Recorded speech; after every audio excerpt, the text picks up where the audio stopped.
Bismillahirrahmanirrahim. Assalamualaikum warahmatullahi wabarakatuh. Izin memperkenalkan diri. Nama saya Nur Mutadin dengan nomor NIM 2011302005. Di sini saya sebagai moderator dari kelompok 1 mata kuliah Sejarah Peradaban Islam. Dan sebelumnya saya akan memperkenalkan diri, memperkenalkan personel kelompok saya terlebih dahulu satu persatu. Yang pertama itu saya Tadi sebagai moderator, yang kedua Oka Herlangga sebagai pemateri 1, yang ketiga adalah Putra Patul Ajib sebagai pemateri 2, yang keempat Paujan Kamal Alajmi sebagai pemateri 3, yang kelima Haji Najibullah sebagai notulen. Langsung saja, tidak berlama-lama lagi, mari kita mulai. Sebelum kita mulai, mari kita ucapkan Bismillahirrahmanirrahim. Baik, kepada Oka Erlangga untuk memaparkan materi yang ke-1. Untuk waktu dan tempat dipersilakan. Baik, terima kasih kepada moderator yang telah memberi saya kesempatan untuk membacakan materi tentang sejarah dan perkembangan fase Mekah. Sejak zaman Rasulullah SAW, kebudayaan Islam berkembang terus-menerus sejalan dengan perkembangan pemikiran dan meluasnya kekuatan politik dan daerah penganut Islam. Terbentuk bermacam-macam struktur, ide, dan lembaga-lembaga dalam politik, lapangan ibadah, lapangan hukum, lapangan seni, lapangan ekonomi, lapangan sosial, dan bermacam-macam lapangan kebudayaan yang lain. Yang jelas benar menonjol dalam perkembangan kebudayaan Islam yang berpusat kepada Al-Quran itu.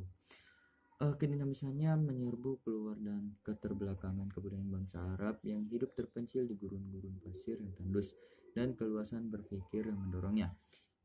Yang sangat menarik dalam perkembangan kebudayaan Islam dari abad ke-7 sampai ke-13 adalah bagaimana kebudayaan dan agama yang berasal pada bangsa Arab di gurun pasir yang miskin dan terpencil dan dipimpin oleh seorang nabi bernama Nabi Muhammad SAW dan khalifah-khalifah Rasyidin dan khalifah raja-raja yang disebut pertama kali dari kebudayaan saat itu adalah ilmu.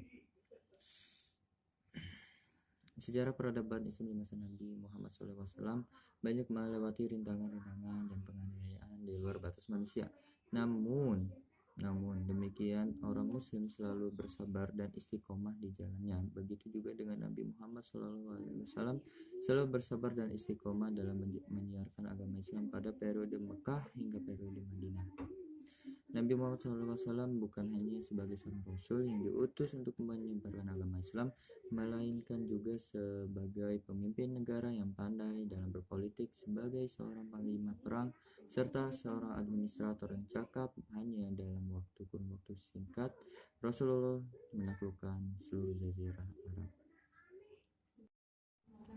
Fanatisme bangsa Quraisy terhadap agama nenek moyang telah membuat Islam sulit berkembang di Makkah, walaupun Nabi Muhammad sendiri berasal dari suku yang sama. Namun Nabi Muhammad sangat menentang kebudayaan yang berlaku pada waktu itu.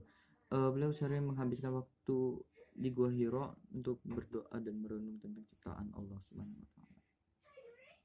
Pada saat berumur 25 tahun, beliau menikah dengan janda kaya yang bernama Sayyidah Khadijah yang pada waktu itu berumur 40 tahun. Selain mengembala, Nabi juga suka berdagang. Pada masa-masa berumah tangga dengan khalifah, beliau juga sering mengasingkan diri di Gua Hiro. Dan Khadijah pada waktu itu pun mendukungnya. Beliau juga memberikan bekal makan selama Nabi Muhammad itu menyendiri di Gua Hiro. Tepat pada usia 40 tahun, beliau mendapat wahyu untuk pertama kalinya di Gua Hiro, yaitu surah Al-Alaq 1-5. Secara umum pada periode Makkah, kebijakan dakwah yang dilakukan Nabi Muhammad adalah dengan menonjolkan kepemimpinannya, bukan kenabiannya. Implikasinya, dakwah dengan strategi politik memunculkan aspek-aspek keteladanan dalam menyelesaikan berbagai persoalan sosial. Egalitarisme lebih tepat dibandingkan oleh aspek kenabiannya yang melaksanakan tabligh. Strategi dakwah Rasulullah di Mekah. Strategi dakwah Rasulullah di Mekah itu ada 3. Yang pertama, dakwah secara diam-diam. Dengan turunnya perintah, mulailah Rasulullah berdakwah. Pertama-tama beliau melakukannya secara diam-diam di lingkungan sendiri dan di kalangan rekan-rekannya. Karena itu orang pertama kali yang menerima dakwahnya itu adalah keluarganya dan para sahabatnya. Seseorang demi seseorang diajak agar mau meninggalkan agama berhala dan mau menyembah Allah yang Maha Kuasa. Usaha yang dilakukan itu berhasil. Orang-orang yang bermula-mula beriman itu ada 5 ya, ada 4 kalau misalnya. Pertama istri beliau sendiri yaitu Khadijah, kedua itu kalangan pemuda Ali bin Abi Thalib dan Zaid bin Haris, ketiga itu ada dari kalangan budak yaitu Bilal, yang keempat dari tokoh masyarakat atau orang tua yaitu Abu Bakar Asyidi. Setelah Abu Bakar masuk Islam, banyak orang-orang yang mengikuti untuk masuk agama Islam. Orang-orang yang terkenal dengan julukan Sabiqun al-Awwalun, orang yang terdahulu masuk Islam seperti Utsman bin Affan, Zubair bin Awan, Talha bin Ubaidillah, Fatimah bin Khattab, Arqam bin Ibn Abdullah al-Arqam dan lain-lain. Mereka itu mendapat agama Islam langsung dari Rasulullah itu sendiri. Nah, yang kedua dakwah secara terbuka. Setelah beberapa lama berdakwah secara individual, akhirnya Nabi memutuskan untuk berdakwah secara umum atau terbuka. Nabi mulai menyeru segenap lapisan masyarakat kepada Islam secara terang-terangan. Setelah dakwah terang-terangan itu, pemimpin Quraisy mulai berusaha menghalangi dakwah Rasul. Semakin bertambahnya jumlah pengikut Nabi, semakin keras tantangan yang dilancarkan kaum Quraisy. Menurut Ahmad Salabi, ada 5 faktor yang mendorong orang-orang Quraisy menentang seruan Islam. Yang pertama, mereka tidak dapat membedakan antara kenabian dan kekuasaan. Terus yang kedua, Nabi Muhammad menyeru kepada hak bangsawan dengan hamba sahnya. Yang ketiga, para Quraisy tidak dapat menerima ajaran tentang kebangkitan kembali dan pembalasan yang akhirat. Keempat, taklid kepada nenek moyang dan kebiasaan untuk berurat berakar pada bangsa Arab. 3, dakwah di luar Mekah, yaitu karena keadaan semakin mendesak, tekanan di sana sini terhadap pengikutnya, Rasulullah memerintahkan agar kaumnya hijrah dan berdakwah Islam ke Habasyah pada bulan Rajab tahun ke-5 dari Unubuwah, sekelompok sahabat hijrah yang pertama kali. Habasyah terdiri 12 orang laki-laki dan 4 orang wanita yang dipimpin Utsman bin Affan. Karena siksaan dan penindasan yang ditimpakan orang-orang Quraisy menjadi-jadi, Nabi SAW tidak melihat cara lain kecuali memerintahkan mereka untuk berhijrah untuk kedua kalinya. Kali ini yang hijrah itu sekitar 30 orang laki-laki dan 18 orang wanita. Sementara itu Rasulullah tetap berada di Mekah untuk mendakwahkan agama Allah tersebut.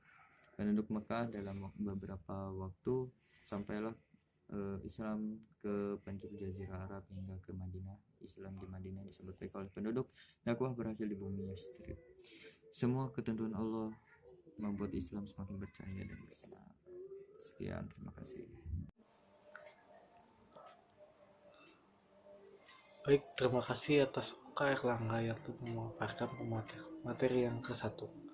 Nah, lanjut ke pemateri yang kedua, yaitu Putar Fatul Azim yang akan memaparkannya. Waktu dan tempat dipersilakan. Assalamualaikum warahmatullahi wabarakatuh. Nama saya Putra Fatul Azim. Saya dari kelompok pertama. Saya di sini ingin memaparkan materi kedua, yaitu sejarah dan perkembangan fase Madinah. Dalam periode Madinah, Nabi Muhammad meletakkan dasar-dasar pendidikan masyarakat Islam dan pendidikan sosial kemasyarakatan. Langkah awal Nabi Muhammad dalam melaksanakan hal tersebut adalah dengan membangun masjid untuk mempersatukan umat Islam dalam satu majelis.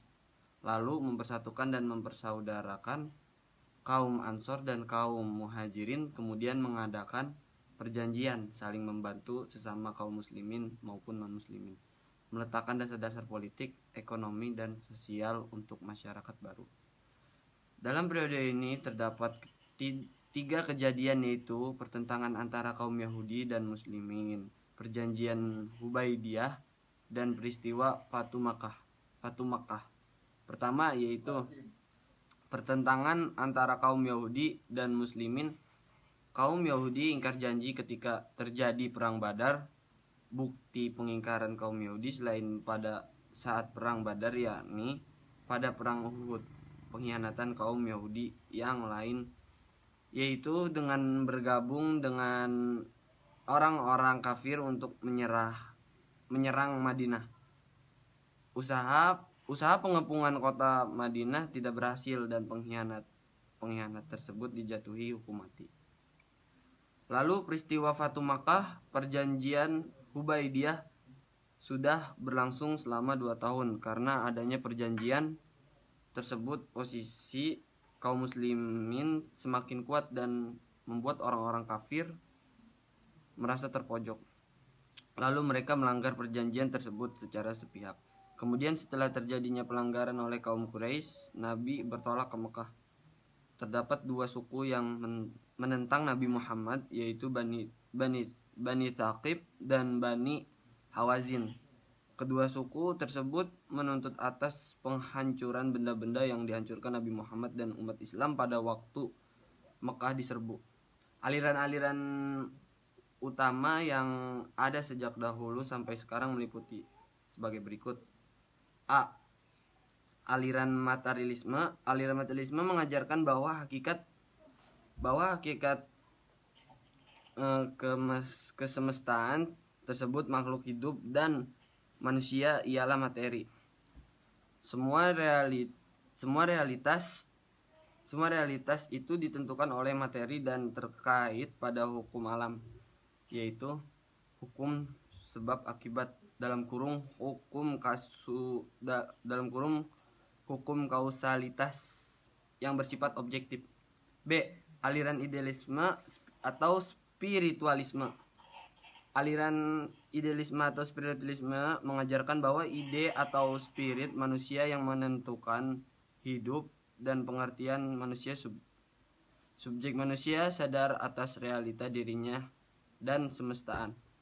Karena ada akal budi dan kesadaran rohani, manusia yang tak sengaja atau mati sama sekali menyadari dirinya, apalagi realitas mata. Jadi akibat diri dan kenyataan ialah akal budi ide dan spirit. C. Aliran realisme. Aliran realisme menggambarkan bahwa kedua aliran di atas, materialisme dan idealisme yang bertentangan, itu tidak sesuai dengan kenyataan (tidak realistis). Tak mata kehidupan seperti tampak pada tumbuhan-tumbuhan, hewan dan manusia. Mereka hidup berkembang baik, kemudian tua, akhirnya mati. Pastilah realitas demikian lebih daripada materi.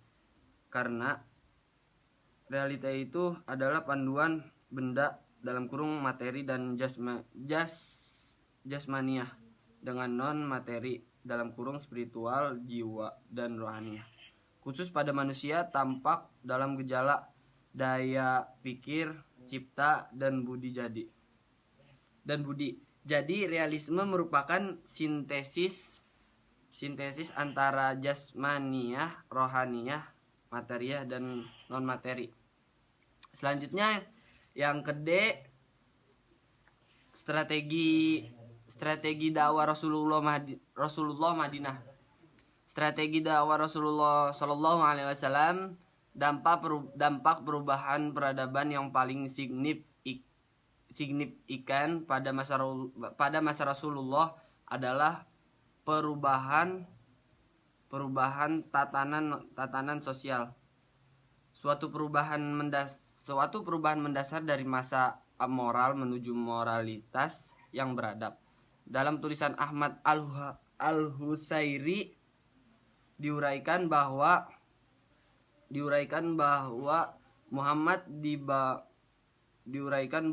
peradaban pada masa Nabi dilandas dengan asas-asas yang diciptakan sendiri oleh Nabi Muhammad di bawah bimbingan wahyu.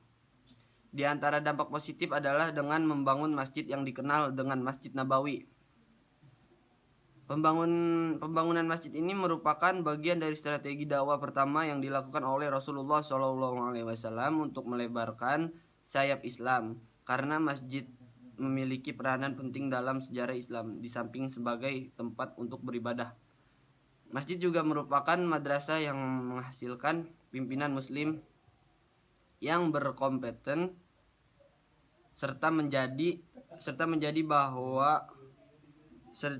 pembawa panji keislaman. Di sisi lain, masjid juga menjadi tempat pemilihan khalifah, baiat, dan diskusi tentang semua persoalan umat sekaligus menjadi pusat pemerintah. Dari masjid pula lahirlah para pasukan tangguh. Di masjid ini Nabi menyambut utusan para suku dan delegasi para raja dan penguasa. Adapun strategi kedua adalah dengan membangun ukhuwiyah Islamiyah, yaitu mempersaudarakan kaum Ansor dan Muhajirin. Dalam hal ini Ibnu Katsir mengutip riwayat Imam Ahmad dalam karyanya Al-Bidayah wa Al-Nihayah bahwa Rasulullah SAW mempersaudarakan antara kaum Ansor dan Muhajirin di rumah Anas bin Malik.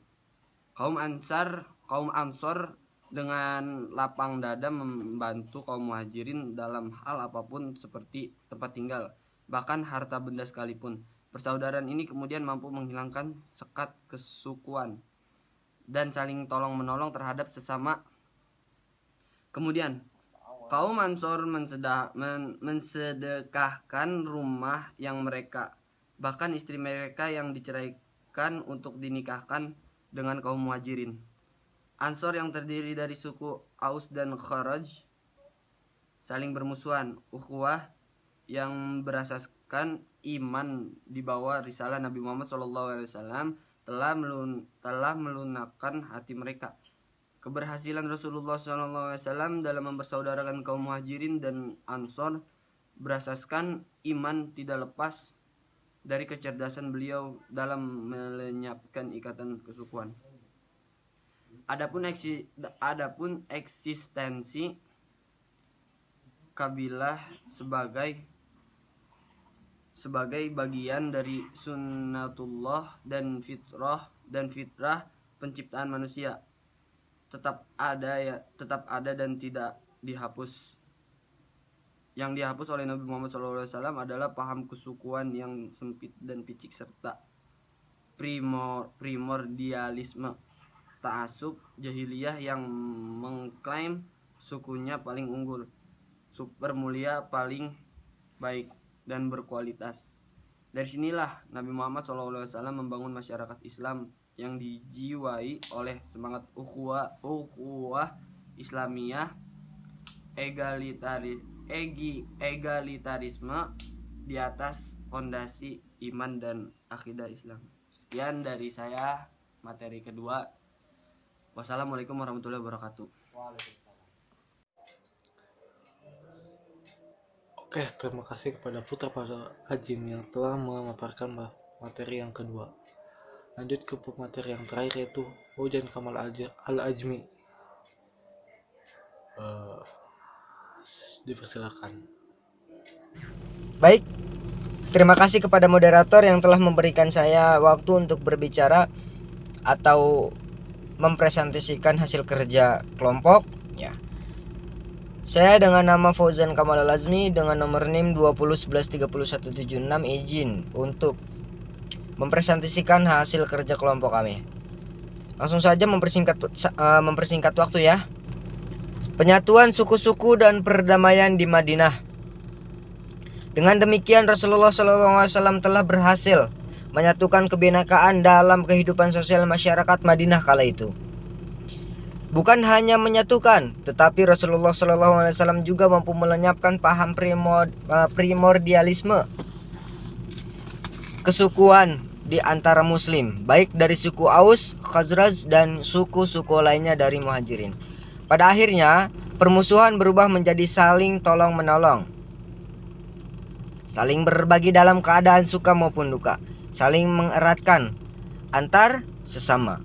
Fakta ini membuktikan bahwa persaudaraan yang dibangun atas dasar akidah Islamiyah mampu mengalahkan eratnya persaudaraan sedarah. Setelah berhasil menguatkan persaudaraan antara Muslim Ansor dan Muhajirin. Strategi yang ketiga adalah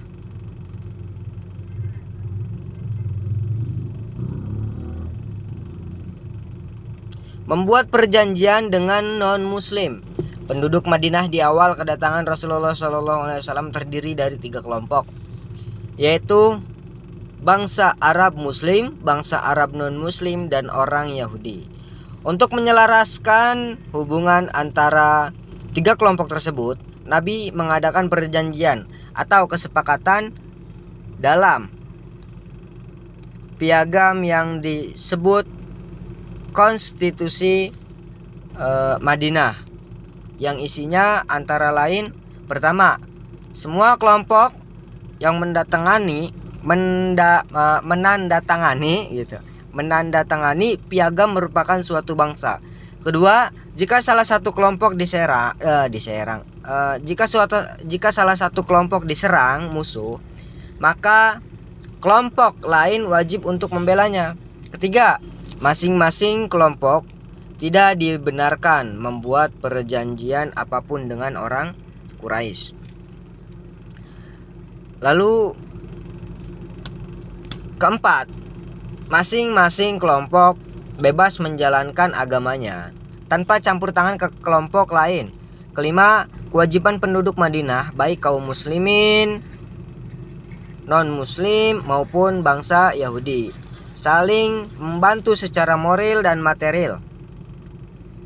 Keenam, Nabi Muhammad adalah pemimpin seluruh penduduk Madinah dan beliau menyelesaikan masalah yang timbul antar kelompok. Perjanjian atau kesepakatan ini juga terkenal dengan nama Piagam Madinah. Dalam literatur barat, Piagam Madinah disebut Madinah Constitution. Konstitusi ini dikenal dan diakui sebagai konstitusi tertulis pertama dalam sejarah.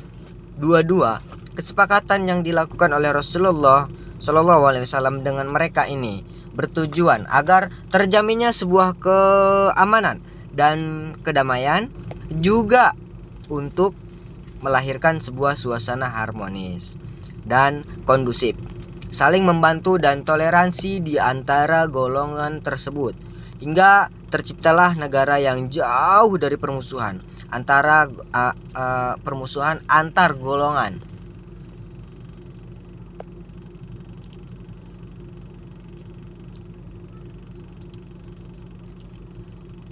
Masyarakat yang baru dibangun oleh Nabi adalah masyarakat Madani yang menjunjung tinggi nilai-nilai keadaban dan peradaban. Tidak ada hak-hak golongan non-muslim yang dihambat ataupun dikhianati.